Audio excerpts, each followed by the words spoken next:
نہیں ہے، وہ غیر نبی ہے، لیکن وقت کے دو نبی جناب ان کی تربیت کرتے رہے۔ جواب اس سوال کا یہ ہے کہ یہ حضرت مہد تھے جو عدنان کے بیٹے تھے، کہ جس وقت بخت نظر کا مقابلہ ہوا عدنان سے تو وہ حضرت کو اٹھا کے لے گئے قدس کی طرف۔ سوچا جانے لگا کہ یہ بات کو اٹھا کر کیوں لے جایا گیا۔ اس کا راز بعد کے زمانے میں مصطفیٰ نے کھولا کہ میری جد کی تربیت نبیوں نے کرنی تھی، اور اس وقت وہ نبی مکہ میں نہیں تھے، قدس میں تھے، تو اللہ نے ان کو اٹھانے کا بندوبست کر دیا تاکہ میرے نور کا نظارہ کرنے والے اللہ کے نبی موجود ہو جائیں۔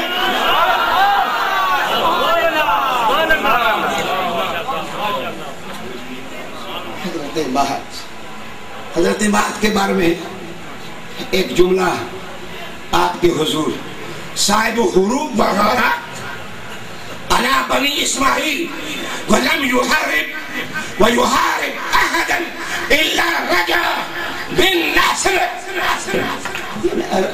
عربی کی عبارات پڑھ رہا ہوں،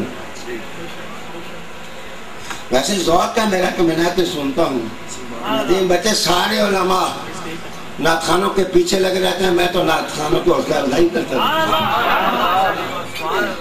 جس گلی سے ہمارے حضور کی خوشبو آئے ہم کیوں نہ سنیں، اور جو شخص مصطفیٰ کی نعت پڑھے ہم کیوں نہ اس سے پیار کریں، ہم کیوں نہ اس سے محبت کریں۔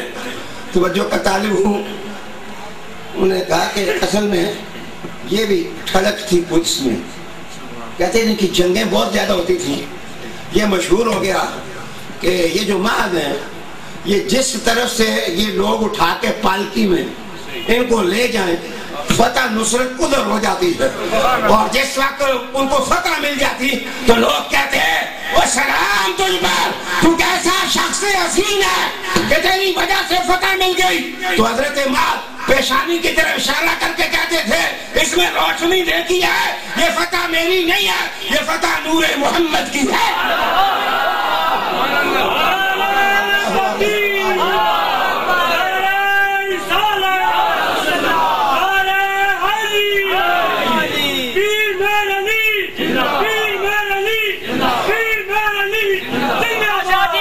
میرے تو بھی زندہ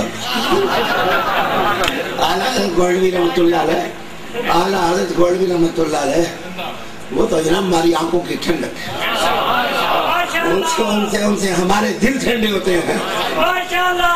شکر الحمدللہ، ایک نہ ایک تو کوئی محبت کا مجذوب مجھے مل ہی جاتا ہے۔ اللہ تمہیں سلامتی دے، اب اعلیٰ حضرت گولڈوی سے پیار کرنے والے توجہ کا طالب ہوں۔ اس کے بعد آئیے ایک نام آپ پڑھیں گے نزار، نزار، اس کو نزار بھی پڑھا گیا، نزار بھی پڑھا گیا۔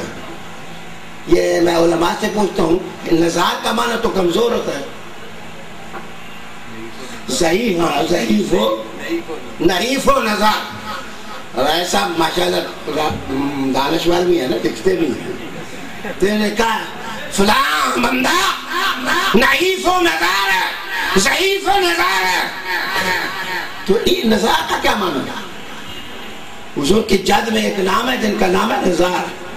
اچھا، ان کے بارے میں پہلے آپ عربی کا جملہ پڑھیں، میں وہ سنا کے پھر ایک بات سناؤں گا۔ لکھا ہے کہ کان نزار اجمل اہل زمانہ وارجہم عقلا۔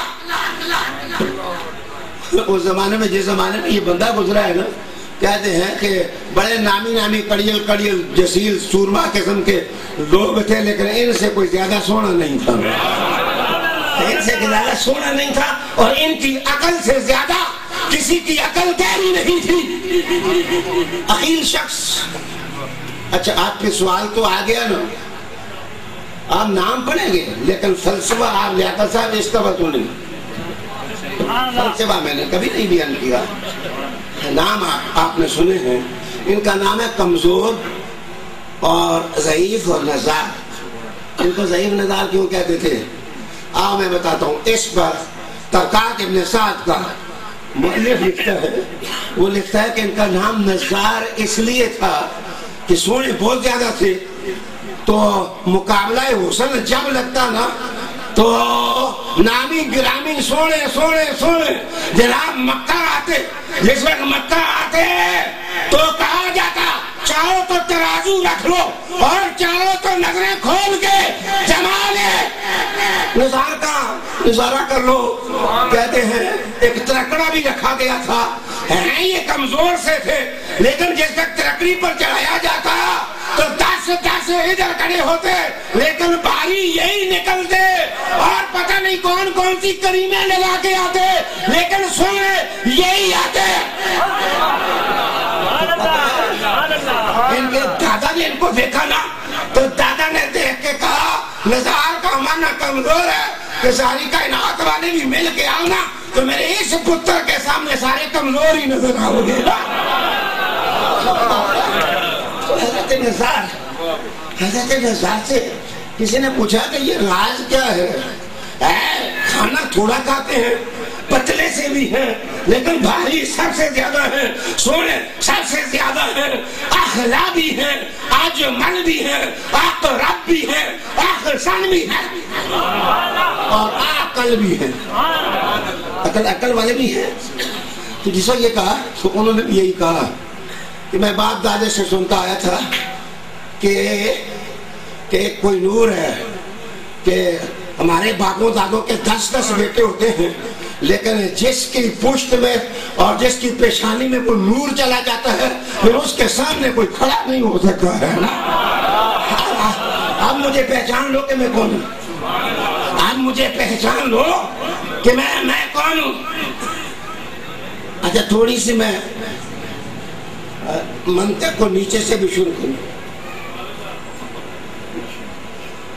یہ سید سلطان علی شاہ صاحب آپ کو تو بنانے کی بات کروں، اللہ کو خوش رکھے.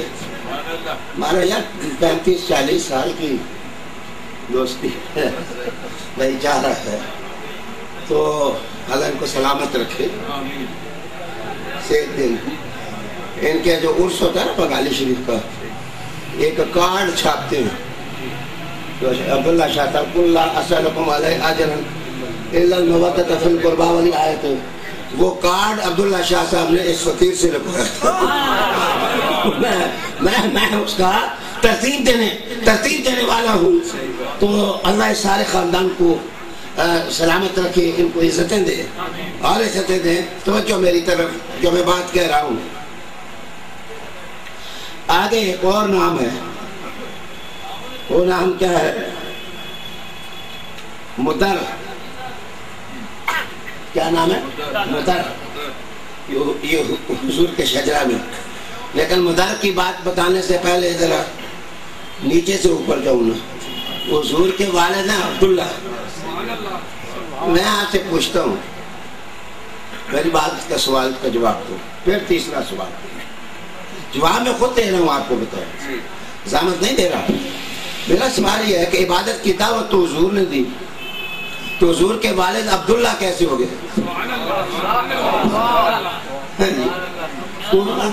پکارت حضور نے ہے اور 40 سال کی عمر میں یہ آ کے کہا ہے کہ قولوا لا الہ الا اللہ، لا الہ الا اللہ کہو اور سلام. اور اس کے بعد کہا یا ایھا الناس اعبدوا ربکم، اے لوگو اپنے پروردگار کی عبادت کرو. عبادت کی دعوت تو حضور نے دی، لیکن آپ کے والد کیسے عبداللہ ہو گئے؟ جناب حضور رحمت عالم کے آنے کی تیاری ہو گئی ہے اور عبداللہ تو چلے گئے، تو جناب عبادت کا رنگ کیسے؟ مجھے کاشانی کے لفظ یاد آئے. میں نہ حوالے دوں تو میں پتہ نہیں 50,000 کے اجتماع میں بھی نہ دوں، اور دینے پہ آ گیا ہوں تو ادھر ٹینچ باٹے میں دے رہا ہوں.